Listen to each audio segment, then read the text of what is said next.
अनिल शंकरराव मुळे, मी अकोला इथे राहतो. आम्ही जवळजवळ 40-50 लोक मागील 3-4 दिवसापासून काळे मॅडम, प्राध्यापक जया काळे मॅडम यांच्यासोबत इथे दिव्यशीष आश्रम, द्रमण, तालुका सुंदरनगर, जिल्हा मंडी येथे आलेलो आहो. इथे आल्यापासून 3 दिवसात आम्ही कुठल्याही प्रकारचं गोळ्या औषधी घेतल्या नाही आहेत. आम्ही इथे फक्त नॅचरल याच्यावर आहे, ज्यूस आणि फळं. इथे कुठलाही काही प्रॉब्लेम नाही आहे. जे आजार होते, जे दुखत होतं ते सगळ्यांचं कमी झालं. इथं कॅन्सर पेशंट आहेत, इथं आर्थिकवाले आहेत, इथं बरेचसे पेशंट आहेत. सगळ्या पेशंटची औषधी बंद आहेत, पण सगळे खुश आहेत.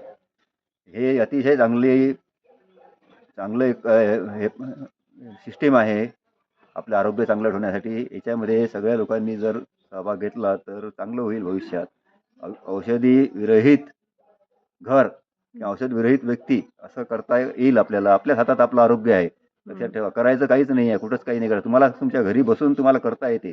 फक्त एकदा येऊन शेगावाला पंचवटी फार्म इथे जया काळे यांचं आहे, NDSचं सेंटर आहे तिथे, किंवा त्यांच्यासोबत त्याच्या मोठ्या सेंटरवर येऊन तुम्ही तुमचे अनुभव घेऊ शकता. आणि इथे येऊन तुम्हाला पटलं हे तर तुम्ही करू शकता आणि तुमच्या आरोग्यात मुक्ती होऊ शकतं. तुम्हाला मेडिसिन घ्यायची गरज पडणार नाही. तुमचं आरोग्य एकदम चांगलं राहील. सर, तुम्ही अश्विन मी स्वतः नवरात्रात आलं होतं मागच्या मी वेळेस. मागच्या वर्षी अश्विन नवरात्रात इथे तर आलो 9 होतो. दिवसात काय फरक झाले तुमच्या बॉडीमध्ये? मी मागच्या वर्षी 9 दिवस इथं नवरात्रात आलो होतो. त्याच्यामध्ये मी जवळजवळ 81 तासाचा निर्जला उपवास केला होता. आणि निर्जला म्हणजे पाणी न पिता पाणी ना? न पिता नुसतं हवेवर राहिलो होतो. आणि मला त्यावेळेस प्रोस्टेटचा त्रास होता. त्याच्यानंतर मला बीपीचा त्रास होता. मला गोळ्या चालू होत्या. तेव्हापासून माझ्या गोळ्या बंद झाल्या आहेत. कुठल्याच प्रकारची गोळी मी इथून गेल्यानंतर घेतली नाही. आता 1 वर्ष झालं आहे. पुन्हा इथे आलो आहे मी आता या चैत्र नवरात्री उपवासाच्या शिबिराकरता पुन्हा 9 दिवस. इथे आम्ही 3 दिवसापासून इथे आहोत. मागच्या वर्षी जवळजवळ 100 माझ्यासोबत लोक आहेत. मागच्या वेळेस माझ्यासोबत माझे जावई मनोहरराव मोहल्ले होते अकोल्यावरून. त्यांना स्किनचा प्रॉब्लेम होता. तो प्रॉब्लेम आणि त्यांनाही बीपी वगैरे सगळंच होतं, डायबिटीज होतं. ते त्यांचा प्रॉब्लेम बऱ्याच प्रमाणात कमी झालेला आहे.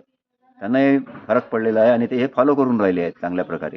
आणि माझी सगळ्यांना विनंती आहे की सगळ्यांनी या सिस्टीमसोबत जुळावं, यावं आमच्यासोबत, आणि नॅचरली आपलं आरोग्य कसं चांगलं ठेवता येईल याचा आपण विचार करावा, असं आवाहन मी करतो. हे दिव्यशीष परमसुख आश्रम इथे आलेलो आहे.